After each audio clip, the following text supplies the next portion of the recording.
This clip is brought to you by SaveWithConrad.com.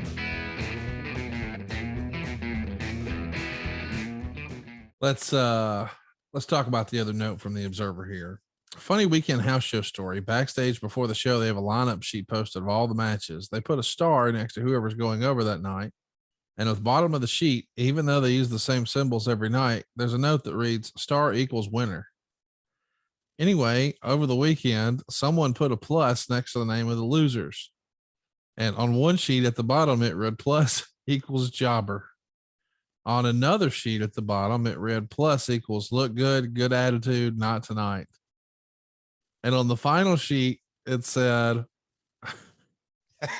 plus equals C. Kip James. So I don't know that you ever listen. I know there used to be little formulas where like, hey, they always list the winner first or they underline the winner or whatever. But the idea that you put a star next to it or an asterisk, then you go down to the bottom and you explain it. That sort of is like, well, either you know, or you don't want to have a spoiler in your hand. It's supposed to be some sort of code, you would think.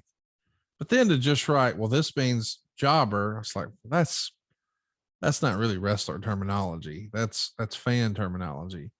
Good look, good attitude, not tonight feels like something Jeff Jarrett would say to a guy. I want to encourage you, but tonight's not the night. And then the last one, boy, that's just mean spirited. C. Kip James. What can you tell us about this? I was not on these live events. To my record, does research give us who's on these live events? I don't believe so. I wish we would have been provided that. But I'll just say this: boys will be boys on live events and having a little fun. So I'm sure it probably started on night one, and by night three, it got into the whole. Or maybe it started like at 5 o'clock in the afternoon, and by 8:30 or 9, all the addendums went to the sheet. But I can't imagine that the office started with, deciphering the code at the bottom of the live event. When people arrive, guys arrive at the building, all they really want to know is where's catering, where's coffee, and what number am I on tonight? That's pretty much the drill. Who's winning and losing and all that kind of stuff. That can be done in a 30-second conversation. So, yeah, I don't know who posted it. I don't know who pulled the rib. I don't recall any more of that, but it is fun to read.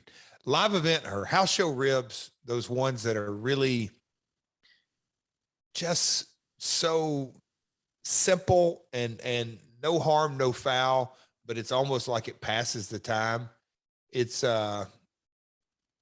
it's college frat housing. Yeah, it's fun stuff. Yeah. Meltzer says the next show was pretty weird. All I can say is this was one weird show. Almost the whole show was designed to be cute, with the major impact being built up around a Mick Foley attack on Jeff Jarrett taped at the old Nashville Fairgrounds, which led to Jarrett beating or putting up his stock or voting power or something in TNA to get into the ultimate sacrifice match. The show was built around Foley and Jarrett with the tapes of 2 days in the life of Jarrett in Nashville. And Foley said Jarrett wasn't at the tapings for the first time ever, not backstage helping or in front of the cameras.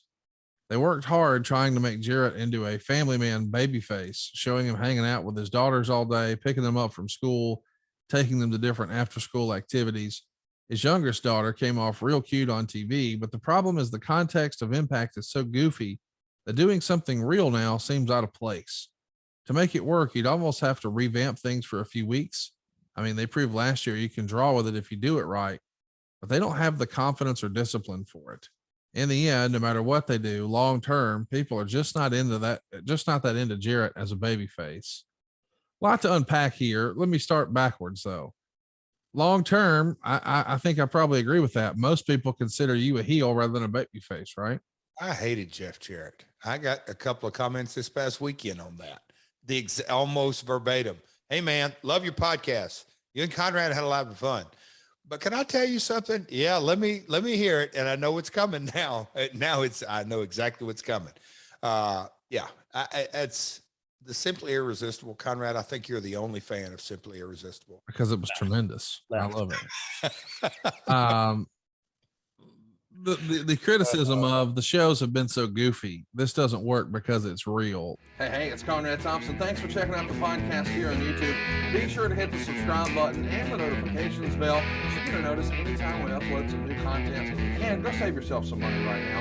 If you're in a 30-year loan or you have credit card debt, it's not a matter of if I can save you money. It's a matter of how much. Find out right now for free at SaveWithConrad.com.